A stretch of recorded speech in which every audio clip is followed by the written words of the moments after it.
Hello students, नमस्कार। Elon ने जो T20 सीरीज़ आपको प्रोवाइड की थी और उसमें जो टॉप 20 क्वेश्चंस एलन की एक्सपीरियंस फैकल्टीज़ ने आपके लिए बनाए थे, तो जो बच्चों ने किए हैं या जो बच्चों ने देखे हैं उन क्वेश्चंस को, तो जो फीडबैक मिला है बच्चों को सब्जेक्ट के तौर पर भी काफ़ी बेनिफिट हुआ है और मोरली काफ़ी बूस्टअप हुए हैं। तो उम्मीद है कि अगर आपने वीडियोज़ नहीं देखे हैं तो आप उनको थोड़ा सा फास्ट करके एक बार ज़रूर देखिए, आपको डेफिनेटली बेनिफिट होगा। मैं नीरज जैन और मेरे साथ हैं अजय जहांगीर सर। हेलो बच्चों। 7 मई 2023 नीट एग्ज़ाम। आप जानते हैं कि फ़िज़िक्स नाम सुनकर ही थोड़ी घबराहट होती है और एक नेचुरल है, ठीक है। फिज़िक्स सब्जेक्ट बायो वालों के लिए थोड़ा डिफ़िकल्ट होता है, तो वो घबराहट आपके मन में जो नेचुरल है वो ना रहे, उसके लिए मैं सर से पूछना चाहूँगा कि अब बच्चों को क्या करना चाहिए। तो बच्चों, फिज़िक्स में अब हमें क्या करना है। 7 मई में काफ़ी कम समय बचा है, तो अब नई चीज़ कोई भी हमें नहीं पढ़नी है। इसके अलावा जो साल भर आपने फिज़िक्स की थ्योरी पढ़ी है, जो इम्पोर्टेंट कंसेप्ट पढ़े हैं, उनका रिवीजन करना है। जो क्वेश्चन आपने साल भर किए हैं उसमें जो आपको टिपिकल लगे थे या जिन पे आपने स्टार मार्किंग कर रही थी, हाईलाइट कर रखे थे, अंडरलाइन कर रखे थे, वो चीज़ें हमें दोबारा से देखनी है। इस समय में कोई ज़्यादा क्वेश्चन प्रैक्टिस करने की ज़रूरत नहीं है। अब ये समय ऐसा है जिसमें आप बायोलॉजी और केमिस्ट्री को ज़्यादा टाइम देंगे, फिज़िक्स को कम टाइम देंगे तो भी काम चल जाएगा। अब ये है कि अभी 7 मई आने वाला है, तो 7 मई को जो एग्ज़ाम है उसका टाइम 2 से 5:20 है। तो उस 2 से 5:20 का बायोलॉजिकल क्लॉक हमारी बॉडी में सेट हो जाए, उसके लिए हमें डेली 2 से 5 पेपर्स करने हैं। चाहे वो आपके कोचिंग के पेपर हों, चाहे प्रीवियस ईयर के पेपर हों, चाहे प्रैक्टिस पेपर हों, उनका रिहर्सल करना चाहिए और उनका एनालिसिस करना चाहिए। जो क्वेश्चन उस पेपर में आप गलत कर रहे हैं उसको या उसकी जो थ्योरी है उसको ढंग से पढ़ के उस कंसेप्ट को हमें स्ट्रॉन्ग करना है, ताकि उस पे बेस कोई भी क्वेश्चन आए तो आपका गलत नहीं हो। इतना करेंगे तो डेफिनेटली आपको दिक्कत नहीं होगी। अब पेपर में सेक्शन ए और सेक्शन बी दोनों आते हैं। सेक्शन ए में 35 क्वेश्चन हैं और सेक्शन बी में 15 क्वेश्चन है, जिसमें से आपको 10 करने हैं। तो उसमें हमारी जो प्लानिंग है करने की फिजिक्स के पॉइंट ऑफ व्यू से, वो कैसी रहनी चाहिए, मैं नीरज सर से पूछना चाहूँगा। और फिजिक्स में ओएमआर कब भरे बच्चा? देखिए सर, वैसे तो क्या होता है, बच्चों का सब्जेक्ट को अटेम्प्ट करने का अपना अपना ऑर्डर होता है, लेकिन मोस्टली ये देखा गया है कि बच्चे बायोलॉजी और केमिस्ट्री अटेम्प्ट करने के बाद ही फिजिक्स करते हैं। तो जो उनका टाइम स्पान होता है पेपर के ड्यूरेशन का, वो काफ़ी सारा निकलने के बाद वो फिजिक्स पर आते हैं। तो उस समय टाइम की कहीं ना कहीं थोड़ी सी लिमिटेशन बनने की संभावना होती है। तो कोशिश बच्चे को ये करनी चाहिए कि एक नेवर स्टॉप का कॉन्सेप्ट होना चाहिए कि आपने क्वेश्चन पढ़ा, अगर आपको आ गया तो अटेम्प्ट करें, अगर आपको लगता है नहीं आया है तो उस पर बहुत ज़्यादा टाइम देने से बेटर है कि आप उससे बचें और आप तुरंत आगे बढ़ जाएं। क्योंकि अल्टीमेटली आप ये मान सकते हैं कि सारे क्वेश्चन टफ नहीं होते हैं, मोस्टली क्वेश्चंस एवरेज और जस्ट अबव एवरेज होते हैं, तो उनको आसानी से अटेम्प्ट किया जा सकता है। तो कोशिश ये कीजिए कि आप फटाफट उन क्वेश्चंस को सॉल्व करते रहें। जैसे आप सेक्शन बी में पहुंचेंगे तो वहाँ पर आपको मेंटली एक एडवांटेजियस पोजीशन ये होती है कि वहाँ पर आपके पास क्वेश्चन छोड़ने का मौका होता है।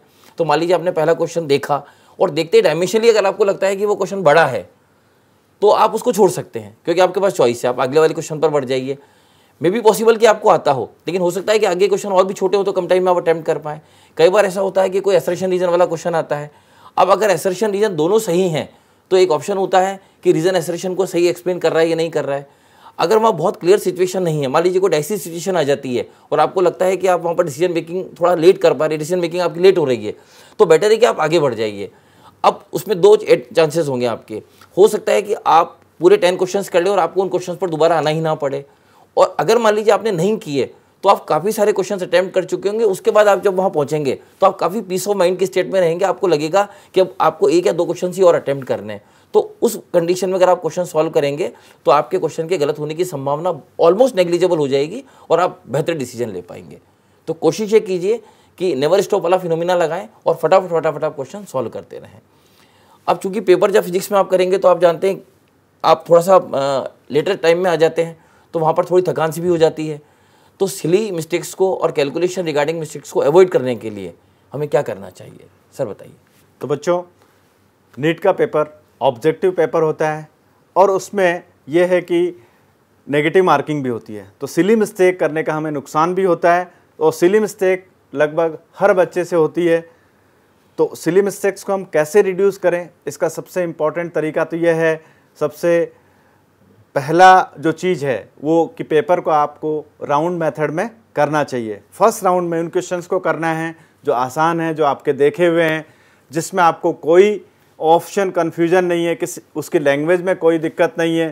तो ऐसे प्लेन क्वेश्चंस को आपको फर्स्ट राउंड में करना है, और सेकंड राउंड में उन टिपिकल क्वेश्चंस को करना है, उन लेंथी क्वेश्चंस को करना है, या उन क्वेश्चंस को करना है जिनके ऑप्शन में आपको कन्फ्यूजन है। तो इस मेथड से करेंगे तो डेफिनेटली सिली मिस्टेक्स की संख्याएं थोड़ी कम होंगी। अगर फिजिक्स के पॉइंट ऑफ व्यू से देखें हम, तो सिली मिस्टेक क्वेश्चन को पढ़ें, अच्छी तरह पढ़ें, क्वेश्चन में क्या दिया है, क्वेश्चन में क्या पूछा है, क्वेश्चन में कौन सा फॉर्मूला लगाना है, कौन सा कंसेप्ट लगाना है, ये आपके दिमाग में चलने लग जाए।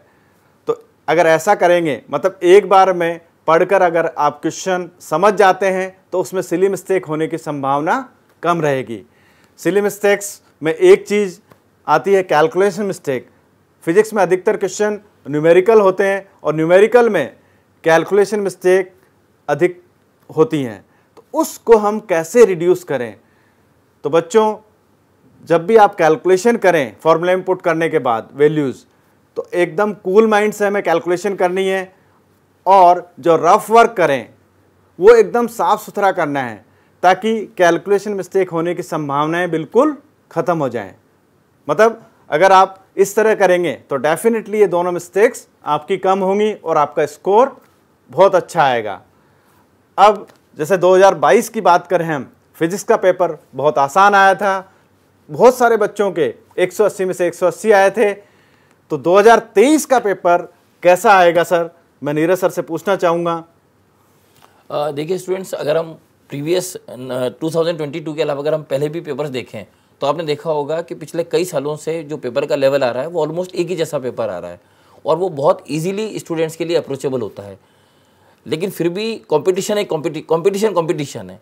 तो जैसा आपने देखा होगा एकेडमिक्स में 75% से ऊपर आप नंबर लेके आए, डिस्टिंक्शन आ गया, 60% से ऊपर लेकर आए, फर्स्ट डिवीज़न आ गया। लेकिन यहाँ पर ये काम नहीं है, यहाँ पर आप कंपटीशन दे रहे हैं।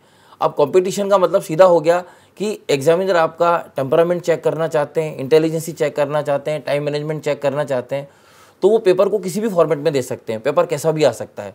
तो पहला सजेशन ये है कि आप प्रेजुडिस होकर ना जाएं, यानी मन में पहले कोई धारणा बनाकर मत जाएं कि पेपर इस तरह का आएगा। पेपर जैसा भी आए, आप इतनी पढ़ाई कर चुके हैं कि आप उसके अकॉर्डिंग अपने आप को आप अडॉप्ट कर सकते हैं।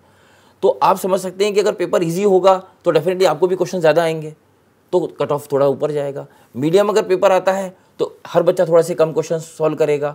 तो ये पेपर के अकॉर्डिंग डिसाइड होता है। तो बस मैं आपसे यही कहूँगा कि आप पहले से तय करके मत जाइए कि पेपर कैसा आने वाला है। जब पेपर आता है आप बिल्कुल पेशेंस से पेपर को सॉल्व कीजिए, और आपके पास में चॉइस होती है सेक्शन ए और सेक्शन बी की खास करके। तो अगर आप वहाँ पर प्रॉपर डिसीजन लेंगे तो जिस भी लेवल का पेपर आएगा आप उसमें उतने क्वेश्चंस इजीली अटेम्प्ट कर पाएंगे, जो न केवल आपको स्कोर दे पाएगा सिलेक्शन के लिए, बल्कि एक अच्छी रैंक प्रोवाइड कर पाएगा। तो बच्चों, अपने आप पर भरोसा रखो, क्योंकि आपने बहुत अच्छी तैयारी करी है। आप बिंदास होकर पेपर दो, पेपर कैसा भी आए, चाहे आसान आए चाहे टफ आए, कहीं कोई दिक्कत आने वाली नहीं है। चलो अब बच्चों हम विदा लेते हैं। एग्जाम के लिए आपको बेस्ट ऑफ लक।